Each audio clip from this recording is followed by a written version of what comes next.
عورت نے جواب میں اس سے کہا کہ میں بے شوہر ہوں۔ یسوع نے اس سے کہا تو نے خوب کہا کہ میں بے شوہر ہوں، کیونکہ تو 5 شوہر کر چکی ہے اور جس کے پاس تو اب ہے وہ تیرا شوہر نہیں، یہ تو نے سچ کہا۔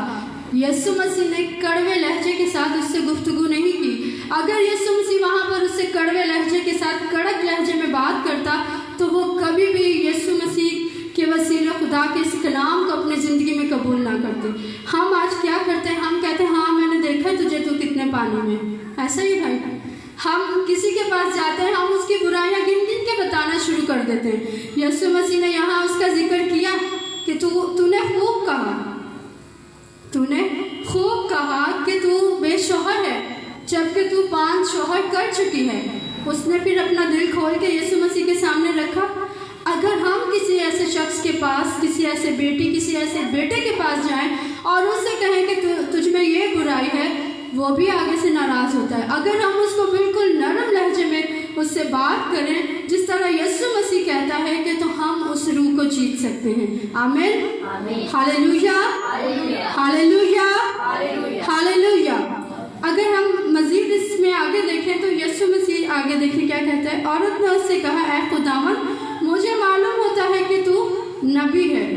ہمارے باپ دادا نے اسے پہاڑ پر پرستش کی اور تم کہتے ہو کہ وہ جگہ جہاں پرستش کرنی چاہیے یروشلم میں ہے۔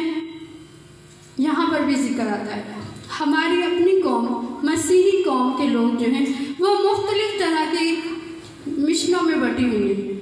ہم کسی دوسری مشن کی مخالفت میں فوراً بولتے ہیں۔ اگر ہم اس مخالفت میں بولتے ہیں تو وہ یسوع مسیح کے زندگی بخش پاک کلام کو اپنی زندگی میں قبول نہیں کرتے، بلکہ وہ کہتے ہیں کہ جو ہمارے پاس بائبل ہے وہ کیا ہے، ٹھیک ہے۔ کچھ ایسی مشنز ہیں جنہوں نے اپنی طرف سے بکس اس میں ایڈ کی ہیں تو وہ کہتے ہیں کہ ہم ٹھیک ہے، لیکن یہاں پر بھی دیکھیں یسوع مسیح نے اس بحث میں الجھنے کی ضرورت ہی نہیں محسوس کی نہیں۔ یسوع مسیح اس کو کیا جواب دیتا ہے؟ یسوع نے اس سے کہا اے عورت، میری بات کا یقین کر۔ کیا کر؟ میری بات کا یقین کر کہ وہ وقت آتا ہے کہ تم نہ تو اس پہاڑ پر باپ کی پرستش کرو گے اور نہ یروشلم کی۔ تم جسے نہیں جانتے اس کی پرستش کرتے ہو، ہم جسے جانتے ہیں اس کی پرستش کرتے ہیں، کیونکہ نجات یہودیوں میں سے ہے، مگر وہ وقت آتا ہے بلکہ اب ہی ہے کہ باپ سچے پرستار باپ کی پرستش روح اور سچائی سے کریں گے، کیونکہ باپ اپنے لیے ایسے ہی پرستار ڈھونڈتا ہے۔ Hallelujah, hallelujah, hallelujah.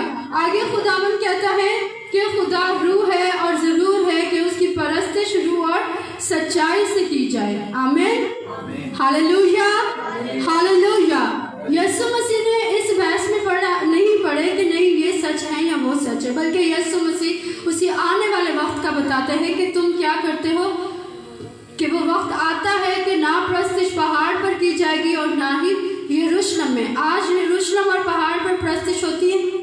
نہیں ہوتی ہوگی، مگر زیادہ تر کہاں ہوتی ہے؟ روح اور سچائی سے ہم دیکھتے ہیں ملک بھر میں خداوند کی، دنیا بھر میں پرستش ہوتی ہے، دنیا بھر میں خداوند کا نام لیا جاتا ہے، اس کے نام کی پرستش اس کے لوگ روح اور سچائی سے کرتے ہیں۔ Hallelujah, hallelujah.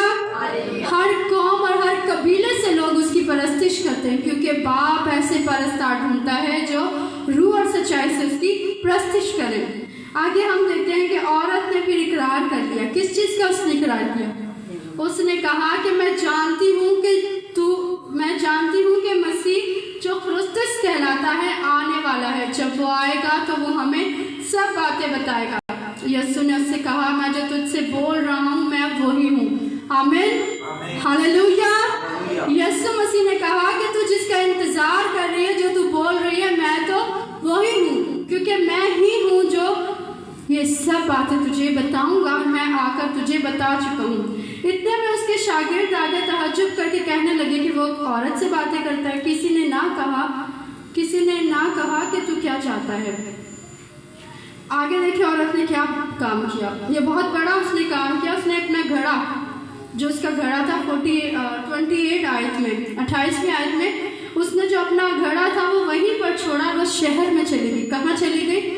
شہر میں چلی گئی، اور شہر میں جا کے ایک دروازے کو بجایا اس نے ایک ایک دروازے کو بجا کر ایک ایک آدمی سے کہا کہ آؤ مجھے مسیحا، مجھے کرسٹس مل گیا ہے، اس نے میرے سب کام مجھے بتا دیے ہیں۔ ہاللویا، ہاللویا، ہاللویا، اس نے میرے سب کام مجھے بتا دیے ہیں۔ جب یسوع مسیح نے اسے سب کام بتائے اور اس میں جا کر اس گواہی کو شیئر کیا تو پھر کیا ہوا کہ وہ پورا شہر جو ہے وہ اس کنویں کے پاس آ گیا۔ جب وہ پورا شہر اس کنویں کے پاس آ گیا تو سب نے خداوند یسوع مسیح کو قبول کیا اور انہوں نے اپنا آپ خداوند کے حضور پیش کر دیا۔ آمین، ہاللویا۔ یہاں پر ہم دیکھتے ہیں کہ کیا ہوا، روحوں کو جیتا گیا، آدمیوں کو پکڑا گیا، اور آج خدا مجھ سے اور آپ سے یہ چاہتا ہے کہ ہم یہ کریں، کیونکہ کلام میں لکھا ہے کہ فصل تو بہت ہے مگر مزدور تھوڑے ہیں۔ پھر آگے خدا کہتا ہے کہ میں فصل کے مالک سے منت کروں گا کہ اور مزدور بھیجے۔ تو اور مزدور کیسے آئیں گے؟ اگر ہم اپنے گھروں میں محفوظ رہیں، اگر ہم کلام کو صرف سنیں تو کیا ہم مزدوری کر سکتے ہیں؟ خداوند چاہتا ہے کہ ہم اپنے آپ کو مزدور ہونے کے لیے تیار کریں۔ ایک جگہ پر پالوس رسول کہتا ہے کہ میں قرض دار ہوں۔ کیا ہوں میں قرض دار ہوں، اور میں اپنا قرضہ کس طرح اتار سکتا ہوں؟ کیونکہ یسوع مسیح نے اپنا خون بہا کے ہمیں خرید لیا ہے۔ اس کے خون بہانے سے، اس کی قیمتی جان گنوانے سے ہم اس بات کے قرض دار ہو گئے کہ ہم بھی اس کے کلام کو، اس کی گواہی کو آگے تک پہنچائیں تاکہ آگے بھی جو روحیں ہیں وہ بچنے والی ہوں۔ Hallelujah, hallelujah, hallelujah. ہم واپس آتے ہیں اپنے اسی ٹاپک پہ۔ یہاں پر ہم نے دیکھا کہ کس طرح یسوع مسیح نے ہمیں سکھایا کہ ہم نے کس طرح روح کو جیتنا ہے۔ یسوع مسیح نے کسی بھی معاملے میں اس عورت سے بحث نہیں کی، رسم و رواج میں، مذہبی قانون میں یا اس کے گناہوں میں۔ یہ 3 پوائنٹ تھے یسوع مسیح۔ اگر ہم ان 3 پوائنٹ میں ہم کسی کو دیکھیں رسم کے مطابق، کوئی کہتا نہیں ہمارے چرچ میں ایسے ہوتا ہے یا ہماری مشن میں ایسے ہوتا ہے، ہم اس کی مخالفت کرنا شروع کر دیتے، نہیں ایسا نہیں، بائبل میں تو ایسا لکھا ہے۔ اگر ہم بائبل کی بات ان کو نرم لہجے سے یسوع مسیح کے مزاج سے سمجھائیں گے تو ہم کبھی بھی ناکام نہیں ہوں گے نہیں ہوں گے۔ آپ کو پتہ فقیہ اور فریسیوں کو یسوع مسیح سے کیا شکایت تھی کہ یسوع مسیح گناہ گاروں میں اٹھتا بیٹھتا ہے۔